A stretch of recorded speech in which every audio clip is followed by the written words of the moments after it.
Hello everyone. आज हम class 12 का चैप्टर नंबर 12 लीनियर प्रोग्रामिंग शुरू कर रहे हैं। बहुत ही ज़्यादा सिंपल टॉपिक है ये और बहुत ही छोटा टॉपिक है क्योंकि सीबीएसई ने बहुत कुछ इसमें से कटवा दिया है।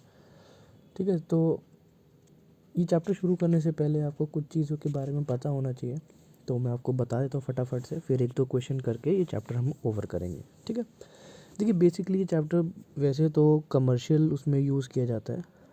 जब आपको बिज़नेस शुरू करना होता है तो आपको अपना मैक्सिमम करना होता है, प्रॉफिट लॉसेस अपने मिनिमम करने होते हैं, तो ये बेसिकली उनके लिए है। ठीक है, लेकिन क्योंकि अब सीबीएसई ने वो वाला पार्ट कटवा दिया है जहाँ पर आपको मैथमेटिकल इक्वेशंस फॉर्म करके लीनियर प्रोग्रामिंग को सॉल्व करना होता था, तो इसलिए अब हम एक्सरसाइज 12.2 पर नहीं जाएंगे, हम सिर्फ एक्सरसाइज 12.1 तक करेंगे। सिर्फ इंट्रोडक्शन रह गया है इस चैप्टर का, तो वो देख लेते हैं। तो उससे पहले कुछ टर्म्स हैं जो आपको पता होने चाहिए। टर्म्स क्या कहता है? सबसे पहले आता है आपका ऑब्जेक्टिव फंक्शन। ठीक है, ऑब्जेक्टिव फंक्शन क्या होता है? तो आपको हमेशा स्टार्टिंग में दिया होगा, इस तरह से कुछ दिया होगा, maximum z equals to A X plus B Y, इस तरह से कुछ दिया होगा। मैक्सिमम या फिर मिनिमम कुछ भी हो सकता है ये। ठीक है, तो ये जो लिखा होता है इसी को हम बोलते हैं ऑब्जेक्टिव फंक्शन। ठीक है, क्लियर हो गया ये चीज़। नेक्स्ट जो टर्म हमें सीखना है वो है हमारा कंस्ट्रेंट्स। ठीक है, कंस्ट्रेंट्स क्या होता है? जैसे कि जब आपको क्वेश्चन दिखेगा तो आपको बहुत सारी इक्वेशंस दिखेंगे, जैसे कि 2x plus 3y less than equals to 4x plus Y less than equals to 6x greater than 0 y greater than equals to 0, इस तरह से आपको दिखाई देगा। तो इन सब को हम क्या बोलते हैं? कंस्ट्रेंट्स। ठीक, यानी कि ये रेस्ट्रिक्शंस है। ये क्या है? ये एक तरह की रेस्ट्रिक्शंस है। किस पर? हमारे वेरिएबल्स पर, एक्स और वाई पर, हमारे वेरिएबल्स पर रेस्ट्रिक्शंस दी हुई है और इनको बोलते हैं हम कंस्ट्रेंट्स। ठीक है, क्लियर हो गया ये चीज़। और एक्स एंड वाई को हम क्या बोलते हैं? जो वेरिएबल्स होते हैं हमारे एक्स एंड वाई, इनको हम बोलते हैं डिसीजन वेरिएबल्स। यानी कि जब भी आप कोई डिसीजन लेते हैं, प्रॉफिट का, लॉस का, कुछ भी लेते हैं, तो आप एक्स एंड वाई लेट करते हैं, तो वो क्या होता है? आपके डिसीजन वेरिएबल्स होते हैं एक्स एंड वाई। ठीक है, ये चीज़ क्लियर हो गया। नेक्स्ट जो चीज़ हमें पढ़ी है वो है आपका फिजिबल सॉल्यूशन। फिजिबल सॉल्यूशन क्या होता है कि जब आप किसी चीज़ का सॉल्यूशन निकालते हैं, उसका ग्राफ बनाते हैं, तो वो आपका एक फिजिबल सॉल्यूशन आता है। ठीक है, वो रीजन जो होते हैं वो फिजिबल होते हैं। जैसे मान लीजिए आपने इस तरह से, आपके पास ये कोई रीजन आता है, आपने ग्राफ बनाया, रीजन आया, तो इस रीजन को आप क्या बोलेंगे?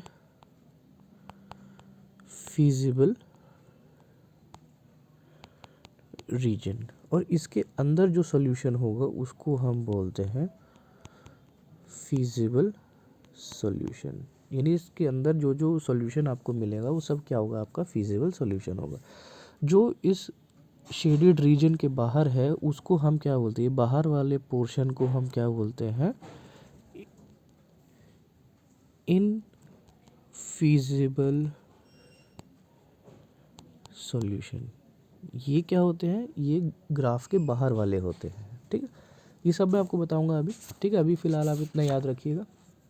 ठीक है, अब हमें सिर्फ बाउंडेड रीजन्स पढ़ने हैं, अनबाउंडेड नहीं पढ़ने हैं। ठीक है, तो ये चीज़ याद रखेंगे, हम सिर्फ बाउंडेड रीजन्स पढ़ेंगे। तो शुरुआत करते हैं एक्सरसाइज 12.1 की।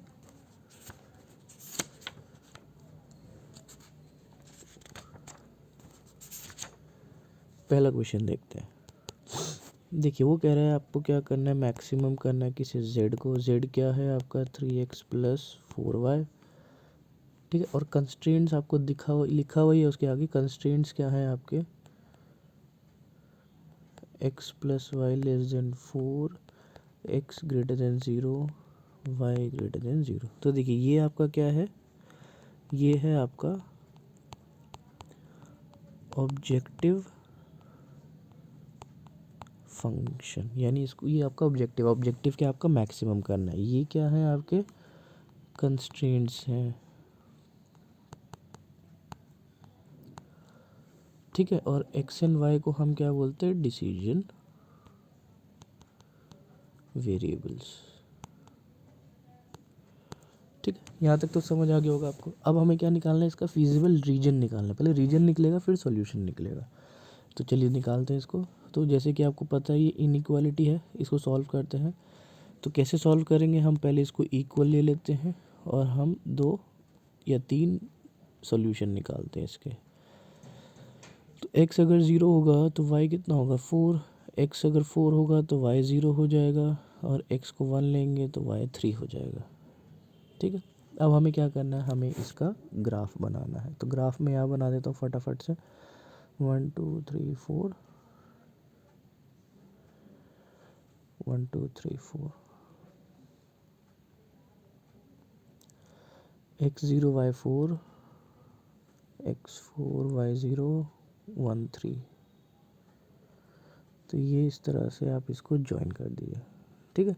अब आपने शेडिंग सीखी होगी, ठीक है, चैप्टर नंबर 4 में, क्लास 11th में 4 है या 5 है, जहाँ पे इनइक्वालिटीज़ को आपको शेड करना होता है। शेड कैसे किया जाता है, इस ग्राफ में जो पॉइंट इस लाइन के ऊपर नहीं आ रहा वो ले लीजिए। जैसे कि ये पॉइंट 0 0 नहीं आ रहा ये लाइन के ऊपर, तो आप क्या कीजिए, आपके पास inequality x plus Y less than equals to 4 थी, तो अब ये 0 0 यहाँ डालिए, तो ये क्या हो जाएगा 0 लेस देन 4, ये ट्रू है, सेटिस्फाई कर रहा है। तो सेटिस्फाई करेगा तो आपको क्या करना है, उस पॉइंट के टूवर्ड्स शेड करना है। तो 0 0 की तरफ आप शेड करेंगे। और कंस्ट्रेंट दे रखा है y ग्रेटर देन 0, यानी y ग्रेटर देन 0 होगा, x greater than 0, x greater than 0 होगा। तो आप ये देखिए इन एरो से कौन सा रीजन आता है, ये वाला रीजन आ रहा है मेरे पास।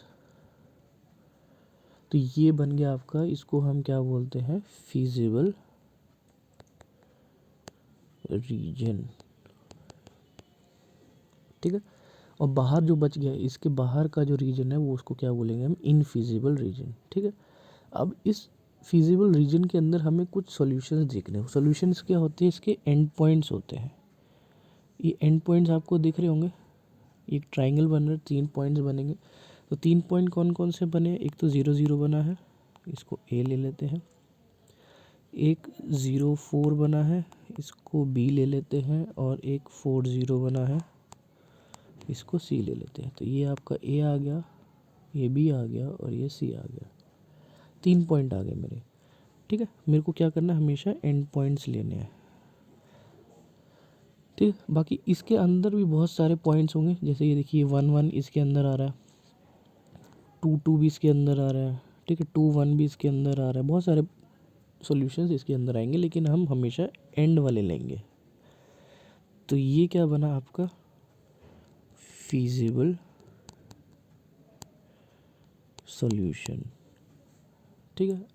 नॉन फीजिबल सॉल्यूशन जो इसके बाहर होगा, जैसे कि अगर मान लीजिए मैं कोई पॉइंट ले लूँ जो इसके बाहर हो, सपोज़ एक्स को मैं 5 ले लूँ,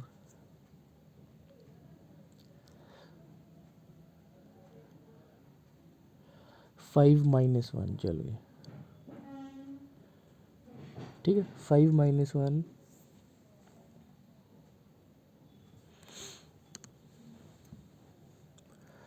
5 माइनस 1 कहाँ आएगा, यहाँ पे कहीं आएगा नीचे। तो ये देखिए ये इस एरिया के बाहर है, तो इसको हम बोलते हैं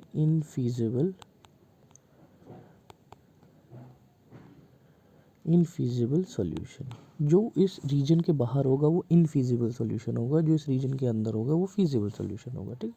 तो ये 3 पॉइंट्स आ गए हमारे पास ए बी सी। इनसे अब हम क्या करेंगे, हमारा सॉल्यूशन निकालेंगे। तो ए आया था 0 0, बी आया था 0 4 और सी आया था 4 0। हमारा ऑब्जेक्टिव था जेड को मैक्सिमाइज़ करना है।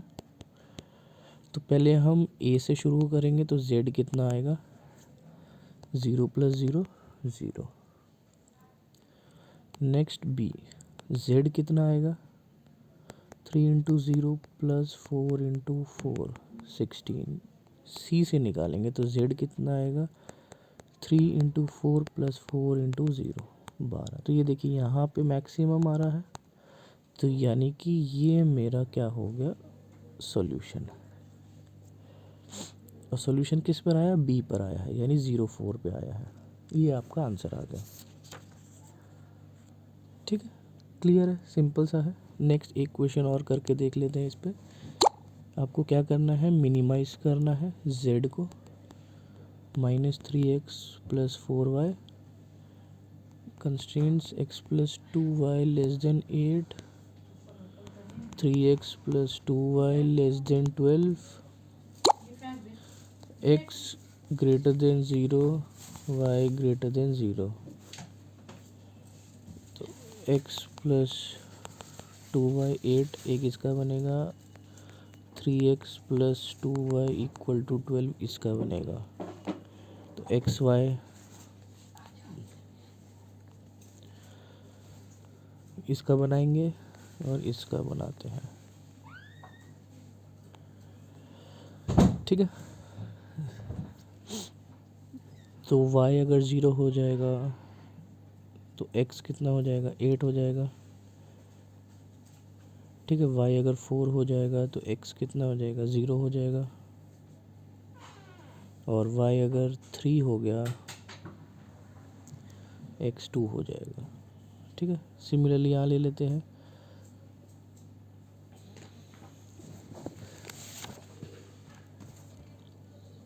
यहाँ पे क्या ले सकते हैं हम, अगर मान लीजिए हमने y को 6 ले लिया, 6 इंटू 2 12, तो 12 माइनस करेंगे तो क्या हो जाएगा, 0 हो जाएगा। ठीक है, इस तरह से आपको क्या करना है, आपको 3 सॉल्यूशन लेने हैं। 3 सॉल्यूशन लेने के बाद आपको इनको ग्राफ पे प्लॉट करना है। ठीक है, तो ये हो जाएगा 4 0 हो जाएगा और 2 3 हो जाएगा। ठीक है, जैसे कि 2 3 दोनों में आ रहा है, यानी आपको पता है ये पॉइंट, ये दोनों लाइंस इस पे इंटरसेक्ट करेंगे। तो चलिए इसको रीजन को बना लेते हैं। x की मैक्सिमम वैल्यू हमने 8 ली थी और y की हमने 6 ली थी। x को ऐसे बना लेते हैं, 1 2 3 4 5 6 7 8, 1 2 3 4 5 6।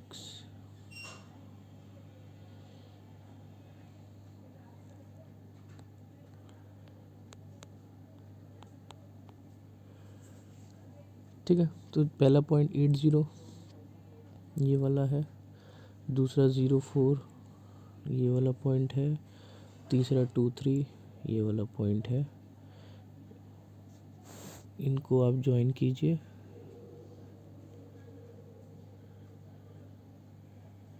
इस तरह से ही ज्वाइन हो जाएगा। ठीक है, ये ऐसे ज्वाइन हो जाएगा। नेक्स्ट 0 6 2 3 एंड 4 0 ये इस तरह से आ जाएगा। ठीक है, तो यानी कि आप देख सकते हैं यहाँ इंटरसेक्ट कर रही है इस पॉइंट पे 2 3 पे। रीजन बनाना है तो आपको क्या करना है, जैसे ये inequality x plus Y less than 8 थी, तो देखिए ये 0 0 किसी भी लाइन पे नहीं आ रहा, तो इसको लेते 0 0 डालेंगे तो 0 लेस देन 8 सेटिस्फाई कर रहा है, तो टूवर्ड्स आएगा। ये इनइक्वालिटी थी 3x plus 2y less than 12, 0 0 डालेंगे, 0 लेस देन आ रहा है तो ये भी 0 के पास आएगी। ठीक है, तो रीजन आपका ये बनेगा, ये बन गया आपका फिजिबल रीजन, और ये बाउंडेड है। ठीक है, अनबाउंडेड हमें नहीं करना। 4 पॉइंट मिल गए, A B C D. 4 point हमें कौन कौन से मिले हैं, ए मिला 0 0, बी मिला हमें 0 4, सी मिला मेरे को 2 3 और डी मिला मेरे को 4 0। अब इस पे हम चेक कर लेते हैं, हमारा z मिनिमम करना है हमें।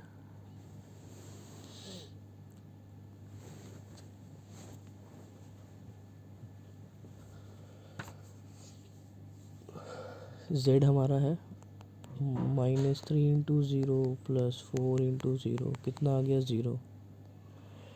बी के लिए निकालते हैं z minus 3 into 0 plus 4 into 4 16।